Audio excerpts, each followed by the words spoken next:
નવા વર્ષની શરૂઆત થઈ છે અને તમારા નવા વર્ષને અનોખી રીતે ઉજવવા અને તમને હસાવવામાંથી કોમેડી અને એક્શનથી ભરપૂર ફિલ્મ ડેની જીગર એકમાત્ર આવી રહી છે. જી હા, આતુરતાથી રાહ જોવાઈ રહેલ ફિલ્મ ડેની જીગરનું ટ્રેલર તો દર્શકોએ ઘણું જ વખાણ્યું છે અને હવે 5મી જાન્યુઆરીના રોજ ફિલ્મ રિલીઝ થઈ રહી છે. આનંદા બિઝનેસ કોર્પ અને પટેલ પ્રોસેસિંગ સ્ટુડિયોઝના બેનર હેઠળ બનેલી આ ફિલ્મમાં યશ સોની અને તર્જની ભાદલા મુખ્ય ભૂમિકાઓમાં નજરે પડશે. હું યશ સોની. અમારી ફિલ્મ આવી રહી છે ડેની જીગર એકમાત્ર 5મી જાન્યુઆરી 2024ના રોજ. ન્યૂ યરની ફર્સ્ટ ફિલ્મ છે, એનો ગર્વ અલગ છે, પણ એની સાથે સાથે આ જે પ્રકારનું કેરેક્ટર છે, આ જે પ્રકારની ફિલ્મ છે, એક અલગ જ યુનિવર્સ છે. મગજ બાજુમાં મૂકીને જોવાવાળી પિક્ચર છે. બેઝિકલી કહું તો ફૂલ રિલેક્સ કરી દેશે, તમને ફૂલ હસાવશે. આ ફિલ્મનો ભાગ બનવાનું વધારે પ્રાઉડ ફીલ થાય છે, કારણ કે આ પ્રકારનો કન્સેપ્ટ અને આ પ્રકારની કોમેડી હજી સુધી એક્સપ્લોર નથી થઈ ગુજરાતી ફિલ્મમાં, તો ખાસ કરીને તો એનો ભાગ બનવું મારા માટે બહુ મોટી વાત છે. તો 5મી જાન્યુઆરી આપણે બધા મળીએ થિયેટર્સમાં. ગુજરાતી ફિલ્મોમાં પોલીસ તરીકે કેરેક્ટર અને પોલીસ તરીકેની ફિલ્મ છે, તો શું કહેશો? પોલીસના યુનિફોર્મની મારી પહેલી ફિલ્મ છે આ, પણ પોલીસનું યુનિફોર્મ હું એટલું કહેવા માંગીશ કે જેમ સુપરમેનનો પોતાનો એક યુનિફોર્મ હોય, બેટમેનનો પોતાનો એક યુનિફોર્મ હોય, એ રીતે આ સુપર કોપનો યુનિફોર્મ છે. અને પોલીસના નિયમો સાથે કે પોલીસની ચાલઢાલ સાથે કોઈ જ લેવા દેવા નથી આ કેરેક્ટરને.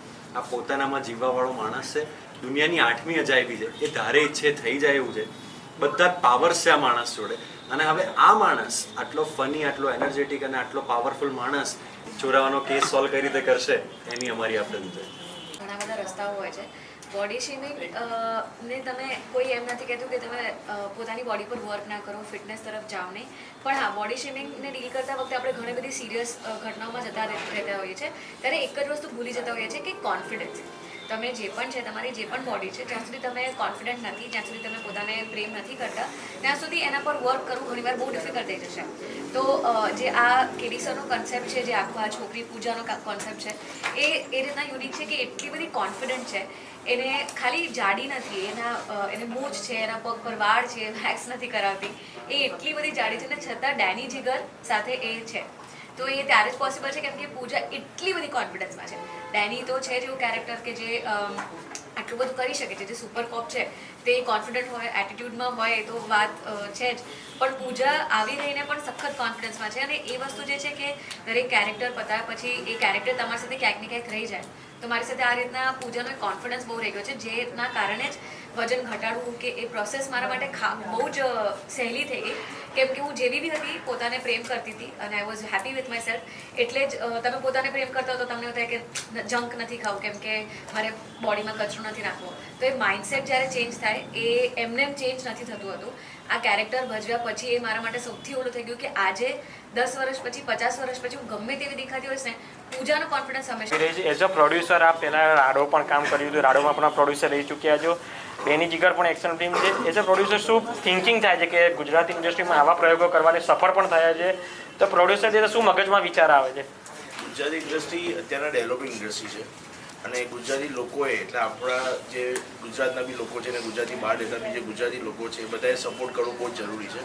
આપણે લાસ્ટ યરની વાત કરીએ તો લાસ્ટ યર 92 મૂવીઝ ગુજરાતી ઇન્ડસ્ટ્રીમાં રિલીઝ થઈ, પણ આપણે આમ અત્યારના ગણીને તો હાથની વેડી હશે કે ભાઈ 4 કે 5 મૂવી આપણને કહે છે જે સારી હશે, સક્સેસ ગઈ હશે, કે લોકોને સુધી પહોંચી શકી હશે. એટલે ગુજરાતી ઇન્ડસ્ટ્રી હજી બહુ સ્લો ગ્રોઈંગ ઇન્ડસ્ટ્રી છે અને આપણે લોકો જ્યારે સપોર્ટ કરીશું ત્યારે જ ગુજરાતી ઇન્ડસ્ટ્રીનો ગ્રોથ થશે. એટલે બેઝિકલી જ્યારે અમે લોકોએ છેલ્લો દિવસ બનાવ્યું કે એના પછી નાડીદોષ બનાવ્યું કે એના પછી કરસનદાસ બનાવ્યું કે રાડો બનાવ્યું, દરેક વખતે અમે લોકો એવી ટ્રાય કરી છે કે ઇન્ડસ્ટ્રીને કંઈક નવા કન્ટેન્ટ આપીએ અને દર વખતે અમે એવી ટ્રાય કરી છે કે ઓડિયન્સને શું ગમે છે એનાથી અલગ અમે શું આપીએ.